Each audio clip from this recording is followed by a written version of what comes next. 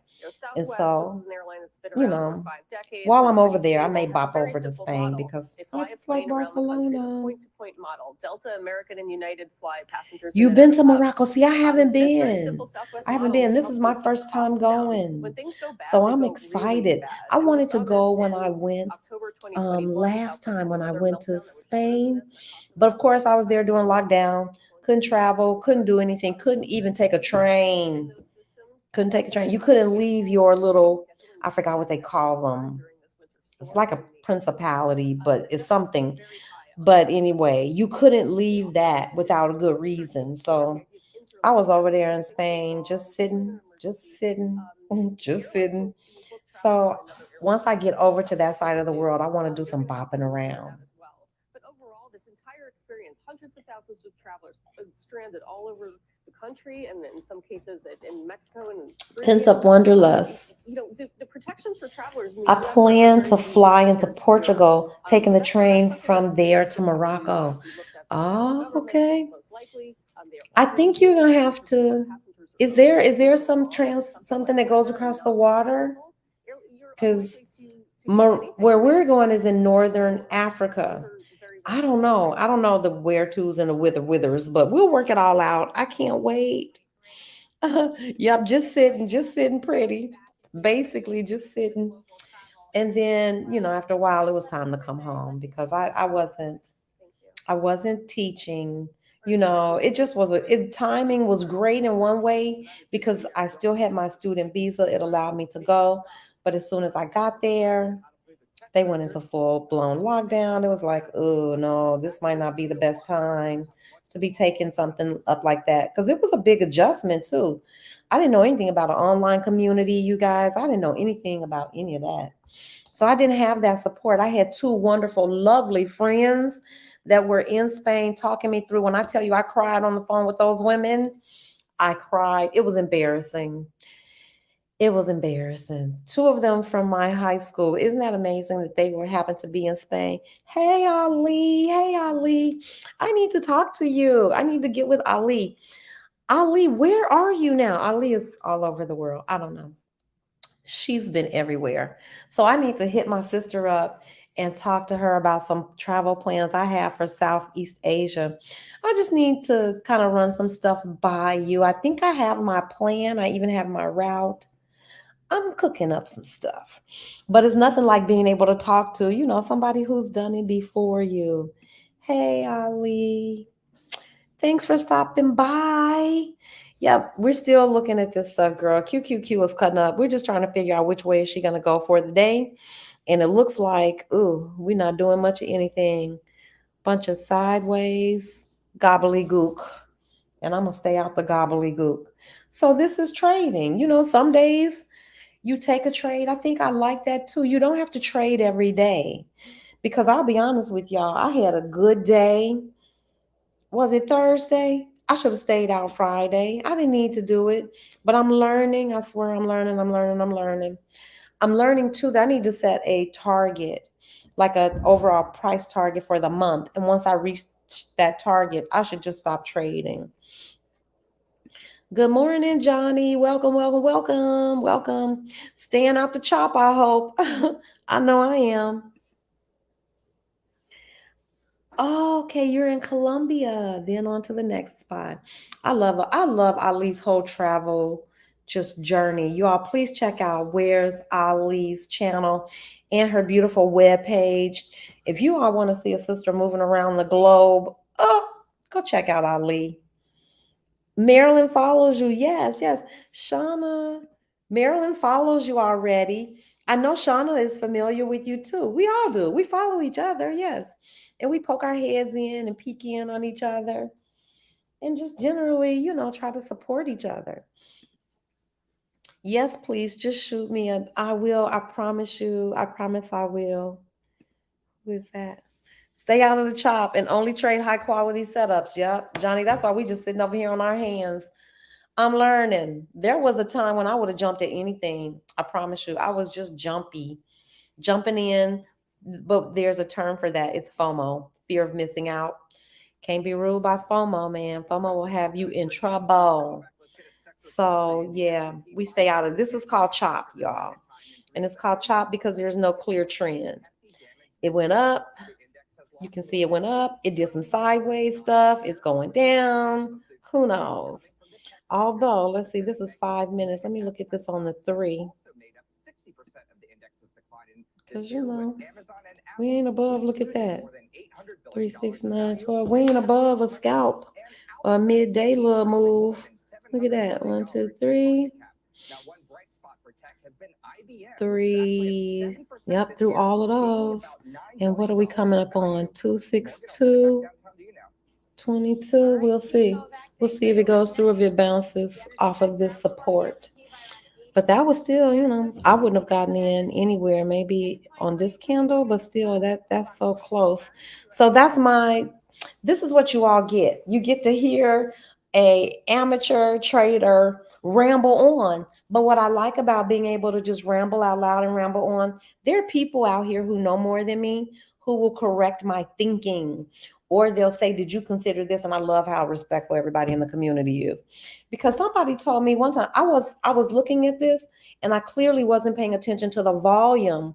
Because had I paid attention to the volume, I don't know who it was. I want to thank them though. Because I was but I was expecting, or my thesis was that the price was going to break through a support level, and it didn't. It bounced back or did something crazy. And somebody who was watching said, but Sandra, were you paying attention to the volume? It didn't have a lot of volume at that time. So yes. Hey, Johnny, just subscribe to your channel. Yes. Yes. Hey, Marilyn, Sean, and everyone. I love you guys. So, yes, Johnny, please check out Ali's channel. Spectacular Travel Maven. She gets it done. She has been everywhere. And what I love about Ali's videos is that they aren't long. Like, I want to hear, I want to see, but y'all know I got the way my ADHD, my PTSD, the way all of that stuff is set up. You got about 8 good minutes with me, if that. And she knows how to tell a story, and she doesn't take all day to tell a story. So I think that's what makes a good content creator too. Marilyn's going to be traveling around in 2023, doing some catch-up travel in the U.S. other than that, and other places. I see. Just making temporary travel, nothing solid. Marilyn, take your time. Get yourself out the door any way you see fit. Anytime you see fit. Yeah, we're at a great place. We're at a great place. Okay, I'm gonna look over here, you all. Maybe it's time to consider a put. I do not know. Let's see. What's happening over here on our chart. Let's go see Market Watch. Not as green. Let's see the indices. Here's the NASDAQ over here. So what's jacked up? Pendual. Netflix is down. Apple is down a little bit, but we got all of that over here. I don't understand this. I will tell you this. My chart, my wish list or watch list does some funny things. I can have something over here one day and the next day is just totally just gone. Goodbye. I don't understand it. Okay. Francis finished his weekly audience saying his 95-year-old predecessor is, quote, very sick, and asked the faithful to keep Benedict in their prayers. Morgan, I'll send it over to you downtown. Silvana, thank you. Let's turn to energy. Best performing sector year to date, up 60%, outperforming the S&P by a wide margin. Also, you got Russia announcing a ban on oil sales to countries that have imposed that recent $60 price cap. For more, John Kilduff, again, Capital founding partner and a CNBC contributor, who is joining us right here at Post 9 of the New York Stock Exchange. Welcome, welcome. Thank you. Had to come down in person to the victory lap for energy, right, this year? Will there be a victory lap this time next year as well, do you think? Not necessarily. But I think it'll be a solid performance. I wouldn't expect it to be a sort of negative sector, but will it post the kind of gains we saw in the aftermath of the price collapse from the COVID situation? If the weather gets really nice, I'm going outside. But they're still cheap. I mean, ExxonMobil, for example, Chevron, you got P's in the single digits basically. I'm going to go check right now and see if it's nice outside. Vulnerabilities out there I need should keep the commodity price at least aloft. I need sunshine in my life. If not spiking at times based on the geopolitical tumult that continues to hit this market. Yeah, you just mentioned geopolitics, vulnerabilities. I'll be right back. I'm going to go check the weather. How much of a swing factor is Russia, given some of the headlines and implementations of around oil sales and threats to cut production? Is that meaningful in light of the price cap we've seen imposed? Well, we have a rich tradition in the energy business of evading, sanctions and things like that. You look at Iran, you look at Venezuela over the years, the Iraq oil for food deal for the historians that are around these days can remember all the circumvention that occurs. And then Russia's been expert in doing that so yes, far it's with nice the sanctions outside. that I have might been go back imposed on it since outside. then. And the one thing we're all banking on in the oil market, to the extent you want to keep a reasonable price target going, Morgan, is that Putin's desperate for that oil revenue, much more so than he is for the natural gas revenue. So I would expect him to keep most of the Russian barrels still on the market. He's got willing buyers still in China and India. That's where they've been going for the most part. That's where I expect them to continue to go. Plus the shenanigans that'll start now as they start rolling out this sort of ghost fleet that they bought up in terms of tankerage. Okay. How about nat gas?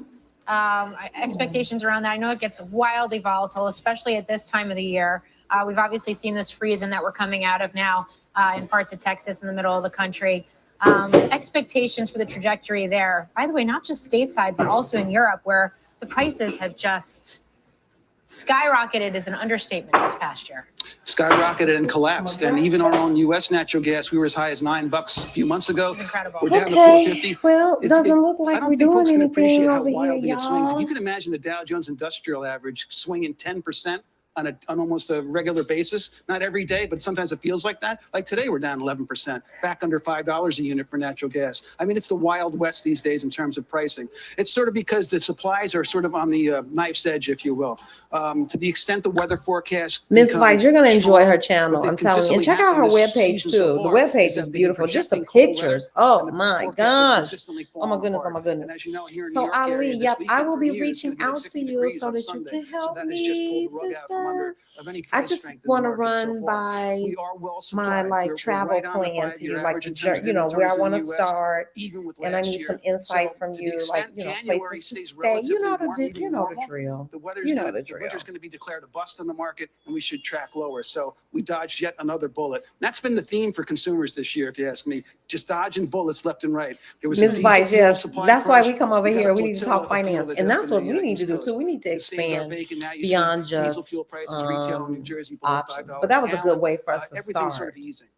China reopening.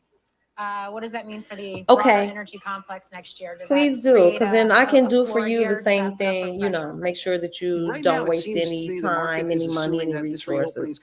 How do you prep for trading days in terms of getting the jump on what the market may do? I'm usually totally always, not always connected, but I'm constantly watching what the market is doing. So it's never a time when I'm really not watching. And what I'm watching is I'm listening to the news. I'm always listening. If it's earnings season, I'm looking at earnings reports. In the morning, the futures report is somewhat of an indicator of what you can expect for the day in trading stocks and ETFs. So I'm doing all of that stuff. I look at the chart. I look at charts constantly. I'm always looking at you'll see me scrolling through them, even though I watch, like when I'm in a trade, I watch on the 3-minute. But the truth is, I'm looking across time frames all the time. So that's why I only do QQQ, because I don't have the energy or the bandwidth to do that with multiple stocks. And I'm not comfortable trading things I don't know. I just don't. Even though I know Tesla, I don't know how it moves. I know how QQQ moves. So, yeah, I studied, of course, the news. I always have the news on. I'm looking at charts because the chart is everything. The chart tells you exactly what to do that day. So I need to know what happened like previous. You need to know price points, special price levels or significant price levels. I like to know like the high and the low from the day before, because that's going to impact, it's just more information. So I'm basically doing those things, interacting with charts, paying attention to the news always. And then I follow the futures report in the morning just to kind of see like what kind of day. And then you see me on here. I'm checking everything. I'm checking Market Watch. I'm listening to, what is that thing called? It's called Market Watch. But I'm reading all of that stuff in the morning. I have my phone, so I'm looking at Robinhood. They send out a little newsletter with snacks. It's called something snacks. I forgot what it's called, but it's just little things that keep you going. So let's see. I hope that answered your question. Funny you mentioned finance. I chat a lot about travel on a budget and have blogs on savings and soon to drop an ebook on financial diet. Look at us just creating all over the place. Lord, Lord, Lord, Lord, Lord, Lord. Yes, we only got 4. No. Hit the like button, y'all. Please, please, please. Don't forget, subscribe and share the channel too. Yes. Hit the like button while you're here. It's like saying hello. It's how I know when I go back, because y'all know I get caught up. When we're doing a live, and especially if I'm in a trade, I'm totally caught up. I don't get a chance to see. So I go back. So please don't forget. Thank you all. Hit like, subscribe, share the channel, all those good things. Because Ali and I just recently celebrated in November. We celebrated our milestone together. Ali was at 1,000 subscribers and I was at 500. And so that's how we help each other. I check out her stuff, she checks out my stuff. It's, it's how we grow together. So thank you all. And that's how you all help me grow. You help me grow by hitting the like, I know, leaving comments, subscribe, all that stuff gets us into the algorithm. I know it's crazy, but it does. Posting, commenting, interacting, all those things help. Yes, Marilyn, we are family. Yep. And I'm looking out for you guys by trying to make sure that you get some good basic information. And I need to be clear about this because I know what I'm talking about, y'all. I took the classes. I paid for the class. And I'm not saying, and I need to be so clear, I would never tell anybody, don't invest. I'm a teacher. Don't invest in your education. Of course you do. But there's a way to maximize it so that you can ensure that you're successful. And what I found was if you are a total novice like me and you don't have any vocabulary, you don't have any point of reference, you can't put anything in context, it is helpful to have a base. It would have been helpful for me going in to have known what a candlestick was, because I'm telling you, I was trying to take it all in. I was trying to take in technical analysis. I was trying to take in the platform. That's a little daunting. And it can be a turnoff, and people start to feel like I'm not smart. And that's not the case. I know even with this, sometimes I feel like it, like, when am I going to ever get proficient at this? And it's not that. It's time on this task too. So yeah, we need to share, Marilyn. That was one of the things that motivated me, because I knew people around me who knew they had the skill, they had the information, but they weren't forthcoming with me. Nobody in the world knew me didn't know that I was interested in finance. I always wanted to learn to trade. I was always interested in investing in the stock market. But this is the kind of thing where it is so helpful if somebody takes you under their wing. It's so helpful if you have somebody to knowledge share with, to throw rock things back and forth with. It's so helpful. And so I wasn't finding that. I found people who wanted to charge me for everything. I found that was easy. And I'm not saying don't pay. I'm saying don't pay up front until you know this is something that you really want to get involved in. I told y'all what happened. We were sitting right here at this table. It was me, Sonia, Frank, Tara, and Ty came one time. And Sonia immediately, a few days in, she was like, nope, that's not for me. I'm not going to do that. I'm not going to sit and watch those things. And so you don't want to have paid or invested big bucks, and then 4 or 5 days into the class, you're like, this ain't quite what I thought. So that's why we do this too. Come look and see what it is. We lay it all out. It's nothing hidden. Y'all know ain't nothing hidden.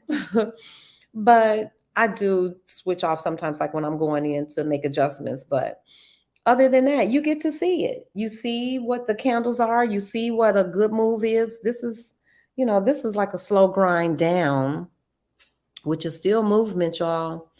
But I think it's going to be a red day. Green, I don't know. Let's see. I'm going to go in here. Ali says, yes, share as a post on your page, and it helps it spread like fire. Yes. So I try to drop information, easily shareable bites that you don't feel overwhelmed by, because I felt totally overwhelmed. I was like, oh my goodness. But I knew as a teacher, I understood that the reason I felt overwhelmed, it wasn't because I wouldn't be able to grasp the information. It was just the way it was presented, and I had no base. So that's what I want you guys to have. Get this base, get this free stuff first. Exhausted. Exhausted. Please, if you have a TD Ameritrade account and you aren't calling those people on the phone, what are you doing? They are there. I told y'all this before. I have never called TD Ameritrade and somebody was like, hello, and you hear phone calls in the back. No, those people pick up the phone like, hi, this is Jeremy. I've been waiting on your call, because they are. They're sitting in their houses, I'm sure, remote working. I utilize those people. Ask them questions. Go to those websites. I promise you, go to all of them. Get in those webinars and ask those people questions. They're real classes, y'all. We sitting here chewing the fat. Y'all's chewing the, we just talking with me. But during the week, there are classes. They will notify you when the classes come. If you go to YouTube, you can set your notifications, and they do weekly classes. There are about 4 or 5 regular presenters, and they all have a different style. So if you don't like this one, try that one. I'm telling y'all. And then after you've gotten all that stuff under your belt, then go pay a professional. Yes, for some one-on-one or whatever. But initially, I wish I had known then what I know now. Okay, look like she on a downturn. Let's just get in here and see. Let me go over here. I'm going to take her off. And let me go over here and see what's going on. And then I got to eat something too. It's almost 11. Do you guys eat breakfast? I am not a first thing in the morning. I eat around this time, around 11, 12. Okay, so I'm looking at QQQ and I'm looking at her. Ooh, this is a slow grind down. Ooh. Air travel continues to rebound. Joining us now is Noah Papanak, Senior Equity Research Analyst at Goldman Sachs. We started at 262, a low. The rally we've seen in recent weeks, 262, 80, 263. We're right back there. Yeah, I really do. Thinking about the move it's had over the last few months, I mean, after a long period of challenges, this is amazing. Some things have started to go right for them. Just so you all can see these, I'm gonna pull this back up, just so you can see. I hope you can see this, and I can see it too. Just so you can see where the support and resistance lines are, and you can see how respectful price is. Look, you see how it touches it, but it won't go, and it tests again, and it tested here. Look at this one too. That was the 262.22, and so it's just been having some trouble getting below 262. But look at this too. This was 263. I want to say 78 maybe, and look how it touches it. It bounced back off of it. It shot through it here and then broke down through here. That's amazing how you can actually see. And look, another test back there. Just amazing. I'm looking on the 1, but I shouldn't be. So let me get over here and look at this on the 5. This remains a global duopoly between Boeing and Airbus. And so here's what we had today. Okay. Well, it might have been choppy. It still was a nice little from the top to the bottom. 265 down to 262. That's a nice low. Hey, somebody could be out of here with that. Yeah, absolutely. I mean, I'm waiting to see if it breaks below this. If it breaks below that, I want to see what the next price level is going to be according to my charting. 262. Let me look on the hourly. Of global seat miles flown, about 20% of the Boeing and Airbus backlog and deliveries. It's lower in the backlog today because they haven't ordered in a while. So if they reopen and flight Okay, restarts, you could see orders 262. What do I have beyond under 262? Let's Boeing look at can the deliver a lot of weekly. airplanes and generate a lot of cash flow with China not taking airplanes, but it's historically been a big part of the market and will help them a lot if they come back. China is also the only country that has yet to restart deliveries and flights of the MAX. I need to. If they have the demand, I need to practice with my they start taking the MAX again. No, this sort of structural demand. Fibonacci's. I need to do that. Fleets as it plays out. And I need somebody to help me too, because I know we talked about it and we looked at it, but I'm going to look at it right now. Oh, shucks.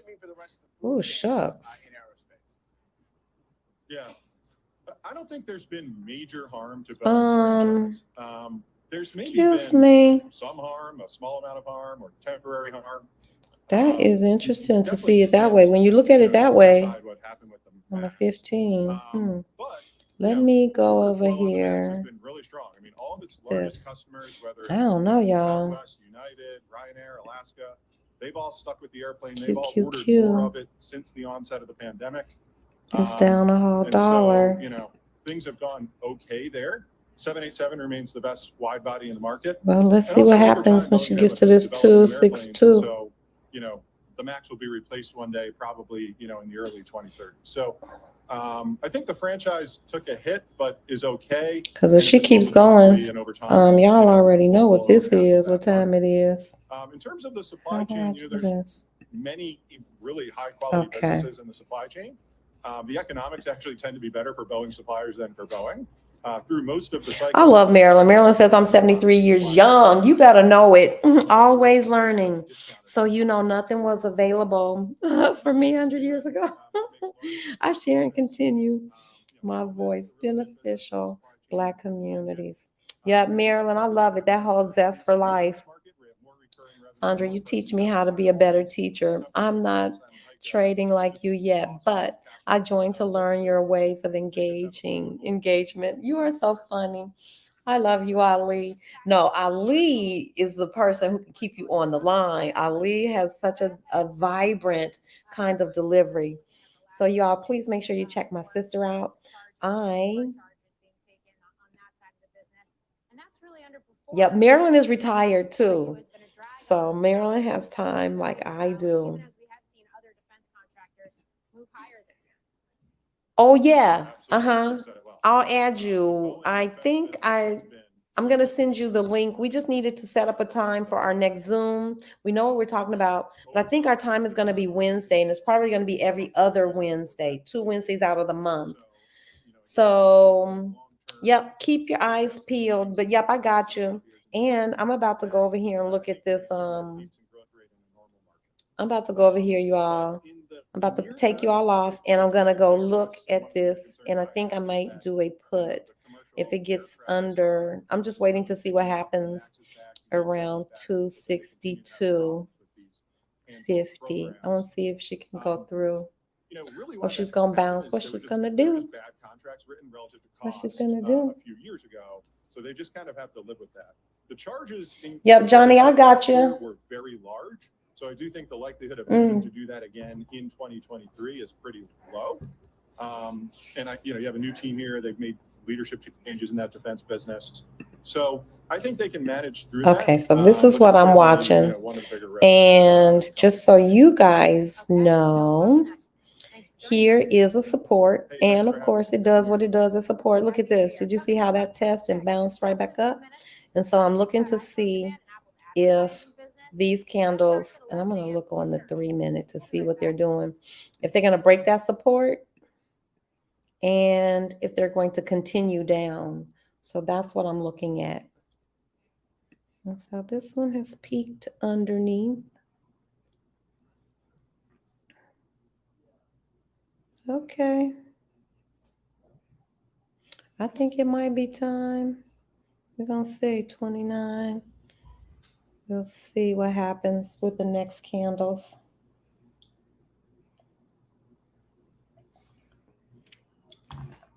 That was a nice little old descent. Okay.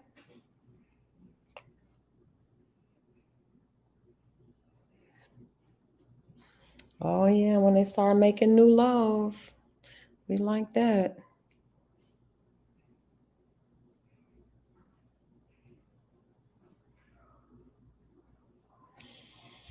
Okay, yep, 262.14.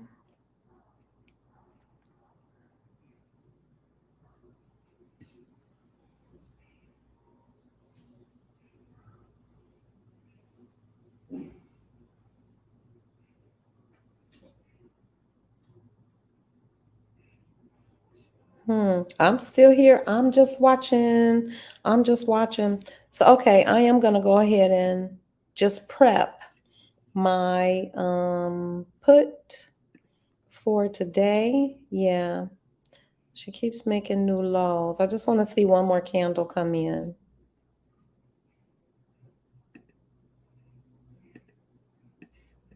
A minute.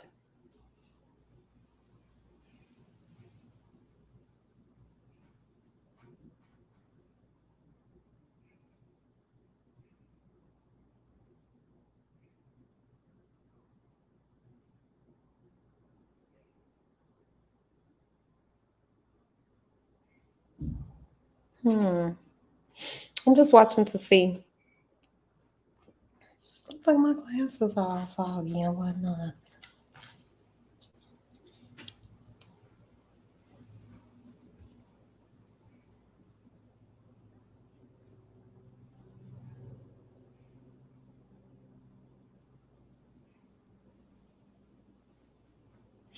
I'm just watching. Going back to Market Watch. Everybody turning red now. Yep. Okay. And it's about 11 o'clock. This feels about right. Okay, folks, I'm going in with my order for a put. Christina Partsinevelos is here to run through why that is. Hi, Christina. Hi. So you mentioned U.S. bankruptcies. They actually fell in November, and despite Chapter 11 filings from a company like Revlon to BlockFi, 2022 is still on pace to have the lowest number of filings in over a decade. But don't be fooled by this number. This doesn't mean that all U.S. firms are on good footing. Bankruptcy filings tend to trail off towards the year end because of seasonality. But U.S. firms have been buoyed by over these past few years by unprecedented low interest rates and government aid. Experts say those support systems are now gone. There is a common element of the cost of debt is up and economic conditions are worsening. And that is bound to lead to Okay, I just sent off my puts. The number of defaults. So let's see what we got going here. Default rate, then that's pretty much the percentage of loans written off as not paid, will double to almost 5% next year. And that's what you're seeing on the right-hand side of your screen. Another warning, though, for U.S. firms in 2023 is credit downgrades actually outpaced upgrades just last month. You can see just on the far right of your screen all of that red. Okay. Signaling more companies are not currently solvent enough to readily repay their And then I debts. guess I'll let these just sit for the day.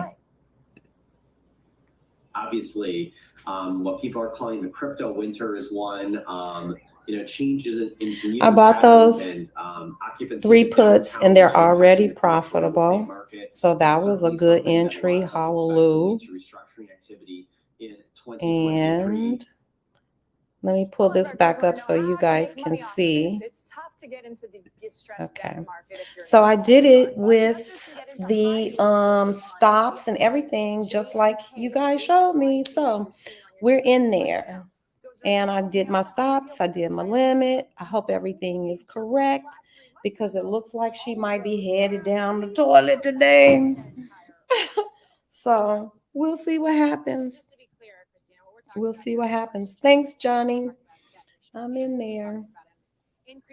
And we jumped right into some profits. So I'm not going to be a greedy smurf today, folks. I tell you that. Let me tell you, hold tight, Johnny. I'll tell you, let me go peek. So Chapter 11 filings, I mentioned See. Revlon as examples. It's not the end all, right? Price. It's a way different process. The CEOs usually don't get fired right away. You bring in Johnny, you know I always buy way up in the money. Some at 275. A strike price of 275. Mike, absolutely. It's time in the cycle for to expect that. Christina, thank you very much. Appreciate that. You want to take another glimpse at Tesla? It is Wall Street. All the way, hitting up in the money. Like where the scary traders be. That's where. Hidden. Hold tight. Let me see. Down about 0.5% right now, the 3,800 level on the S&P. Morgan has actually Okay. acted as a bit of a gravitational pull. Let me look at this Yeah, chart. Just healthcare is the only sector in the S&P that is higher right now. That's going to do it for us here for Squawk on the Okay. Street. We in there. We in there. We are in there. Let me pull this back over here. Okay, we're in there. We'll see what happens. I'm going to just let it sit, for the day. And we'll see what happens, folks. We will see. We will see. Yep, you already know, Marilyn. We said it and forget it. And that's the beautiful truth about having those stops and that stuff in place. It's like I really can be like, okay, it's either gonna produce or it's not gonna produce, one way or the other. But what I do have to watch, you guys, is because last time I had my stop set at 10%, and that was way too much. So I rolled it back to I think 6%. I don't know, because it let me rack up way more loss than I was comfortable with. So I'm dialing my loss in, yeah, that was very uncomfortable. I set my stop a little tighter. So we'll see. We'll see. And it still looks too high up there to me, but we'll see. Because if it starts losing, if it starts to turn up, I will be right here watching, and I will get out if it's too much. So long as she keeps making new lows, 261.17, long as she's doing that, we're in good shape. But that too, yee. The war in Ukraine, and then the total tech wreck. What happened with the cryptocurrency Bitcoin? I'm all about this though. 261.09. Okay. Hold tight. I'll go check on this here money. In terms of transformation in any other recent years, probably since 2008, 2009. If you look at take out the disruption of the pandemic itself. Yeah, Julie, I was just looking at the NASDAQ right now. I mean, the NASDAQ's lost about 500, almost 600 points nice in December. When you look at the stocks that are leading to those declines, it's Apple, it's Amazon, it's Microsoft, almost counting for about 300 of those points. And we're seeing what could be... Okay, y'all, we in there. We in there. Yay! Maryland, we're in there, and it's profitable. You guys, those 3 puts haven't been in there that long, and it's over $150. So I could essentially just be like, you know what, we out of here. That's enough for today, and let's go. But what I'm gonna do is just keep watching because it's making lows, and I just want to make sure it doesn't turn back and give back too much of anything. So right now it's looking good because here's what I see. You see, I don't know, somebody told me this, but you see how all spread out the SMAs are, and they're pointing down. We've got this nice, everything's cool. Everything's copacetic. Stay put. This might be over. Sold sellers. Yes. A little one has turned up, but we'll see what happens. All right, folks, hold tight. Let me get over here and see, because she's trying to turn back, and we're not going to have it. So let me see. Why are you so bullish on these names, and how much of this really just has to do with the reopening of China? It has to do less with the reopening of China, and it's got a lot to do with the underlying business strength and the valuations that you're getting these companies today at. I wonder if this is going to be one of those days like it was the day before where we just had, excellent and I'm just going to keep There are watching. very few companies you can count on, fingers of your 2 hands that generate $15-20 billion in free cash flow every year. Alibaba and Tencent are 2 of those names. I'm going to turn this up. Business is going through And I think I am going to be conservative today. I'm going to risks take are some so profits, heavily you all, overpriced in the fairly valuation early. that you're getting And I'll leave a couple of their runner. underlying I'll businesses leave for maybe free. one or two, And but I with am going to shave softening of the these. regulatory I won't crackdown, be here which we've playing seen some around. indications of, Let me do and this, with get the it under Chinese 3 minutes. reopening, which is going to hopefully This is boost number 15 consumer activity for companies like Alibaba and Tencent, there are a few catalysts, this being one of them, that are going to slowly pay out. This is why we are bullish. Yeah, and it's interesting, Anand, because you're bullish on these companies, but you say they're not for everyone. You have a couple of caveats. Walk us through what those caveats So are. that's what we're doing. We're watching. We're just watching. Well, the first thing is it has to do with investing in China. So if you cannot hold your stomach and hold your breath for something like 3 or 5 years, then you should not touch these names because anything can happen over a 6-month period. You saw that play out in gory detail and with a lot of drama over the last 12, 18 months. Some of that is not going away. The government crackdown is a real factor. The government interference in business activity is a real factor. But that being said, these companies have really some of the best businesses in terms of profitability and growth targets and management ability. I'm looking to see where we are. And you're getting them at, less than liquidation value in many of these cases. So you just have to sit there and hold your stomach and believe that the underlying business will shine the headlines over a period of several months and a couple of years. If you can do that, then you can buy it. Otherwise, you should stay away. It's not a trading stock. All right, Anand, so a lot of breath holding, a lot of stomach holding here. I want to ask you about two different things. First, your position on COVID. It sounds like a lot of your thesis relies on China reopening. We're seeing reports of people going from mainland China to Macau and also Hong Kong to get an mRNA vaccine. So how much of your thesis I'm is just based on China actually evaluating getting one of my those mRNA stock. vaccines? And second, I think US I chip learned how restrictions. Is to that gonna edit impact these these Chinese too. I don't internet know if you stocks can in a edit meaningful it way? after you place the order, but I need to learn that. The Because COVID I don't know that I'm mRNA comfortable with vaccination question that you 262. pointed out.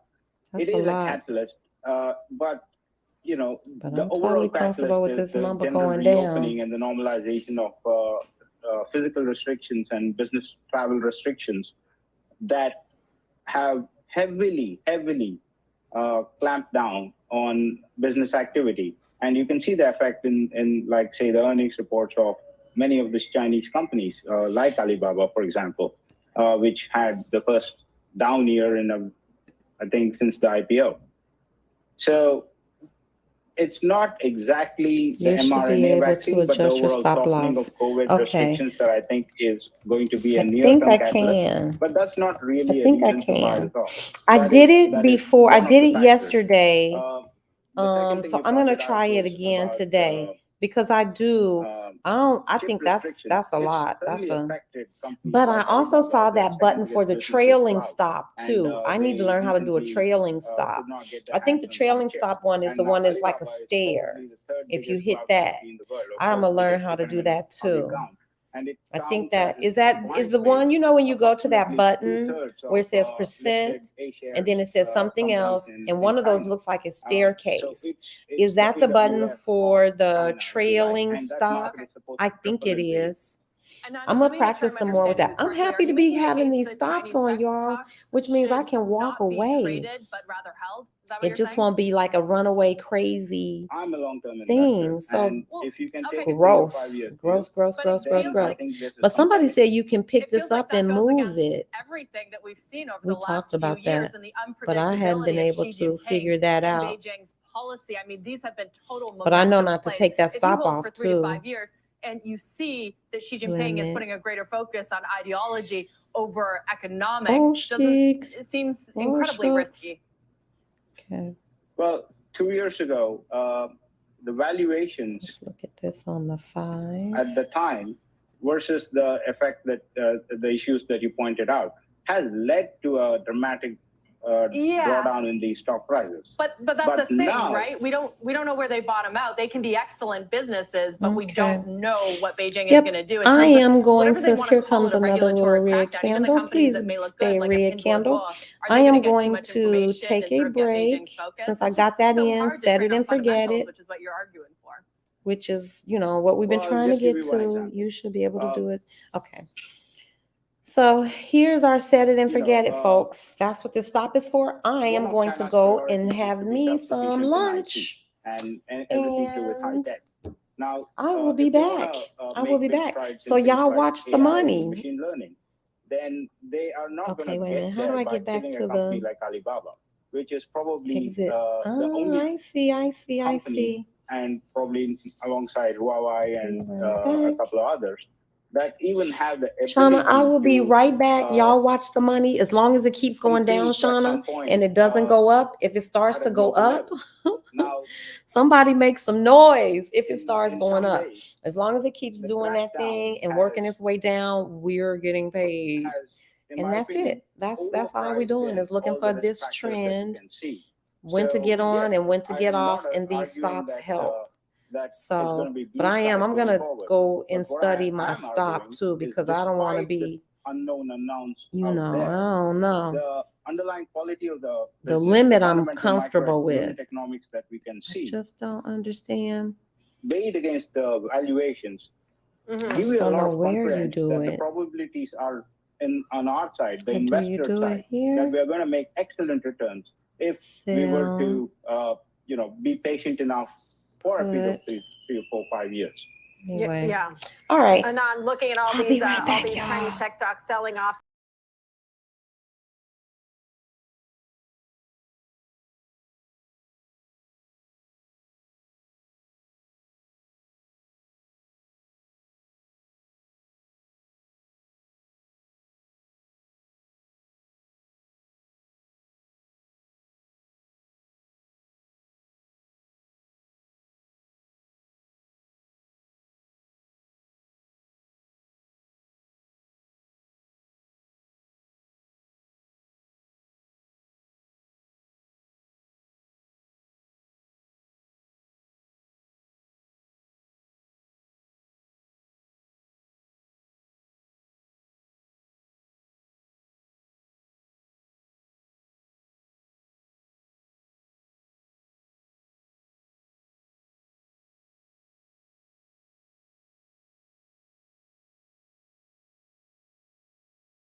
I'm checking on the money.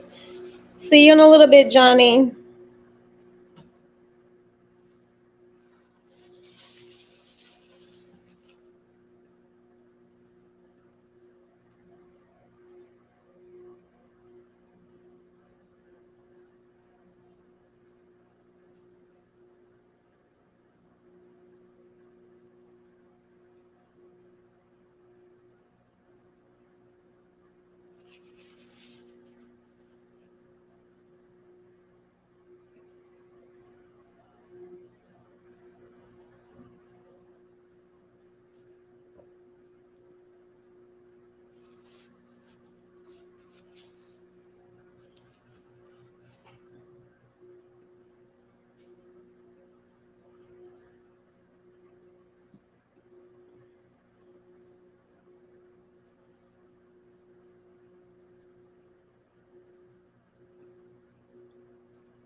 Okay, what are we doing here?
And I'm back. Okay, let's see.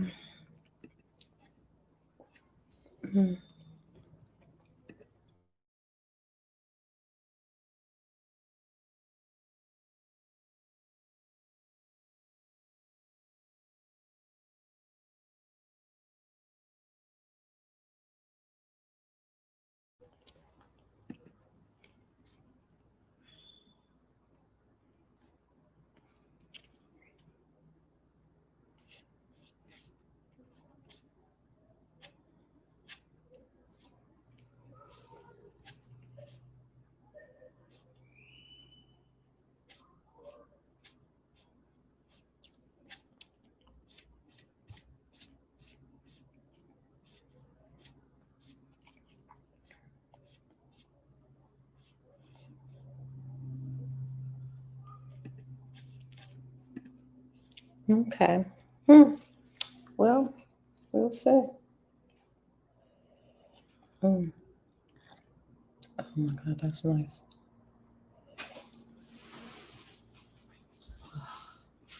Yummy, yummy. We're gonna do that one more time. One more time. Tea time.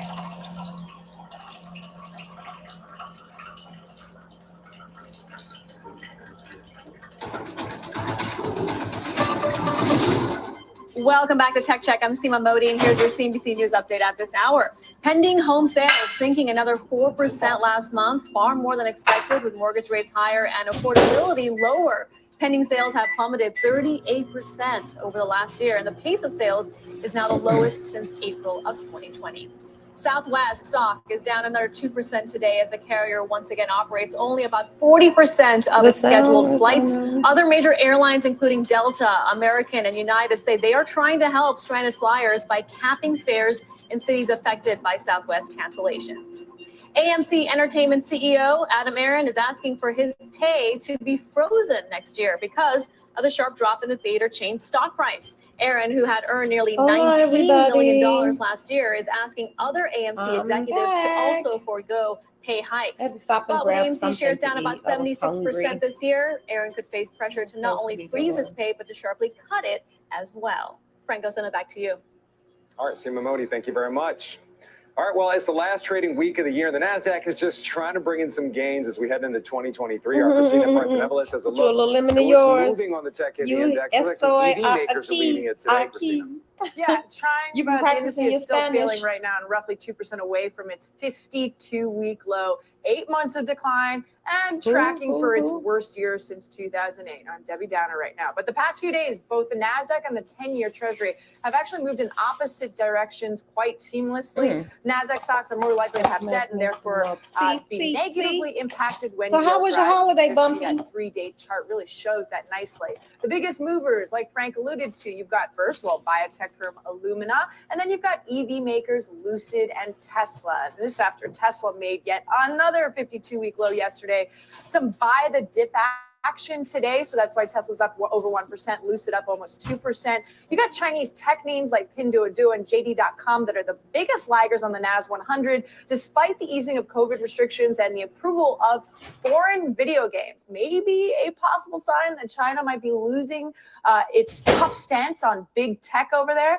I want to point out Enphase Energy is also down about, let's see, look at that, over 3% as oil prices pulled back. And lastly, real good. I smoked we are the getting turkey. a little Oh my rebound from goodness. Nvidia after Bumpy, I'm coming down south because I want some of them yesterday. delicious meals you be Semis are on talking watch as about. investors really I focus want on me this some smoked turkey, oversupply some of fried chips. turkey, Talk about how far some we've come, really, when we venison. were just talking about a shortage of chips just a year ago.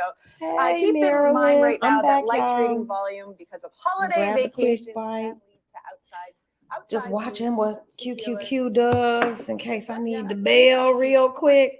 Entirely a Debbie Downer, Christina. So we're gonna Thank see. you.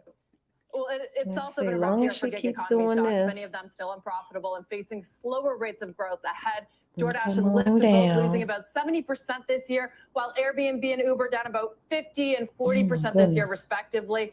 These are very tough comps for still private gig companies like Instacart. Ooh. The information reporting that the grocery delivery startup cut its That's some valuation for the yumminess fourth right time there, this year, though. down to just $10 billion. Okay. Its peak valuation is $39 billion. That was in March of 2021. I don't know if I'm gonna hang all day Of course, today, a y'all. private company that We gonna investors see. continue to look If to I for bail two out of reasons this about the IPO trade, I market and might potential dip. public debuts. It did If file we make some confidentially money, earlier I this may year, only to dip. scrap it amid the And if it volatility. starts The getting question it raises, crazy, though, I is may other startups and VCs cut are bait thinking about valuation and and marking their run because I don't feel portfolios like being as we tied approach up the end of the all year. day. Let's bring in Bob Pisani Even for though I some got my context on stops this. on. This is Bob, these down beautiful. rounds or That's what I valuation forgot, wise, y'all. not I have my necessarily stops. good news I don't have to for sit the company's here, employees but or I do want to VCs, make an but adjustment to the this. I retail wanted to lower investor, it could because I they think for it to go finally all the way see, back up to a deal or at least, some that's like better price action on IPOs next 262.49. year if in That's a fact the whole IPO market dollar. opens? Yes. The short answer I don't is know if I'm gonna yes, get and back it's a whole about dollar. time. 2023 is going to be the year of the haircut. The unicorns are not in demand. Unicorns being usually tech valuations over $1 billion. And you saw that today with what was going on with Instacart. So what you're going to see is all of these companies are going to be under pressure to cut their price. And we actually have a little bit of a playbook here with a recent IPO. Remember what happened with Mobileye? Mobileye was, of course, that autonomous device company. They came out. There's the Renaissance Capital IPO, by the way. That's at a 2-year low. It's the lowest level since the pandemic in March of 2020. It was about 21 then. So these are companies that have gone public mostly in the last 2 years. And you can see what the valuations are. But I want to put up Mobileye for a minute. They went public in October. The price was 21. And they had a huge valuation haircut. Look at this. It's 33 now. So there was pressure on Mobileye to cut the prices. The original, they were supposed to go public at a $50 billion valuation. Then they went $30 billion. And they finally ended up with a $17 billion valuation. And look at this, guys. The stock is up this year. This is a model, a template for what's going to happen in 2023. Cut the valuation like Mobileye, like Instacart, and maybe you go public, and maybe sustainable. some This won't retail be investors sustainable for will me. benefit. Yeah, I'm curious I don't about mind. this I and love maybe you go sharing and public thing, showing and Bob, because talking and one thing I've been but I hearing a lot need about to get from startups outside that too. might have planned to I'm go a public sun the second half of baby. this year or And I maybe don't the even first mind half of because over next the year. last Are few they going to days, wait if they can? Will they it has been so cold and so dreary and just man, I was fine being in the house because it was too cold to go outside. You ever heard of that? It was really too cold. It was rainy and gray. So now that the sun is coming out, I got to get me some spa time, some beach time, some lunch, some walk out and get some lunch or something. I literally have been in the house all those days doing nothing. Well, not doing nothing, but you know what I mean. Pressure to go public because You know their what I mean? employees want an exit. Those of them who have private venture want an exit ramp. These companies are not set up to be private for 10, 15 I years. am. You know what? I don't think anybody believes me, but I'm an introvert. I would much rather be in the house. I think that's why I like trading. Trading is the perfect, it's perfect for an introvert. And so it works. It works. So here's QQQ. She's back onto her little thing. She's doing her little dance. Some can, some can't. So that's going to be the big question. What's the pain threshold? I think there's individual companies will have different individual answers. Well, we talk a lot about Oh no, was it cold? See, I thought you were warm down south. I thought y'all was outside frying turkeys and things. Yeah, that cold is no joke. $100 billion valuation. It just raised. No, man, I don't want nothing to do with that cold weather. Y'all can have it. You can keep it. You can keep it. You can keep it. I don't want nothing to do with it. And the window doesn't factor. Too cold. Too cold. Deirdre, one question for you. I know you cover Instacart. It was a pandemic plague. Great. Too cold for me. I'm dreading going back just for a visit. I just no. You see eggs going up 39%. Yeah, man. Other foods going up double digits. That cold, y'all can keep it. People have to spend on groceries in general, but also on the additional fees. Now stay under 261.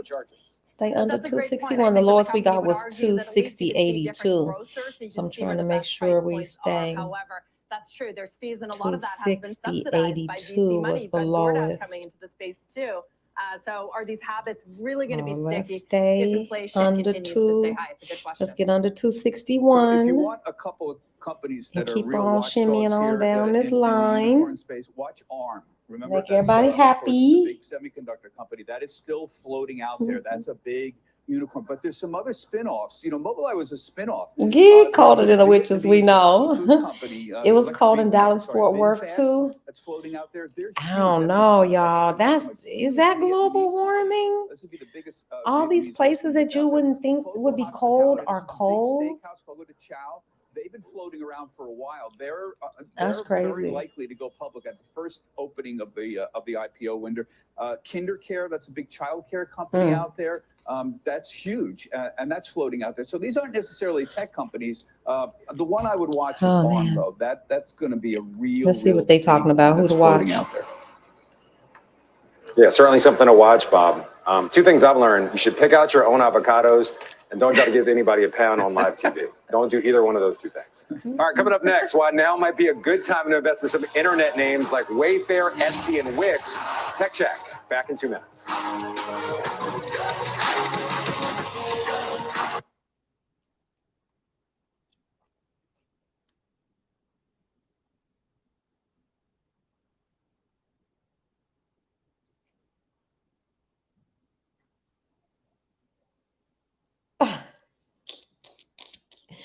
Bumpy. YouTube be making me censor your stuff. It just had a like, do I want to release this comment? Colder than a pimp. Whose girl didn't make that quota? You are hilarious. I missed you, Bumpy. Sure. Where you been? Where you been? I was worried about you. I was gonna call you, make sure everything was cool because I hadn't heard from you. You know I go MIA, but you don't usually go MIA. Yeah, we under 260. Yes. Let's make a new low. Make a new low. Man, I got to get back to the States. I got to take care of some business. Yeah, totally global warming. I believe that. Yeah. I'm not surprised one iota.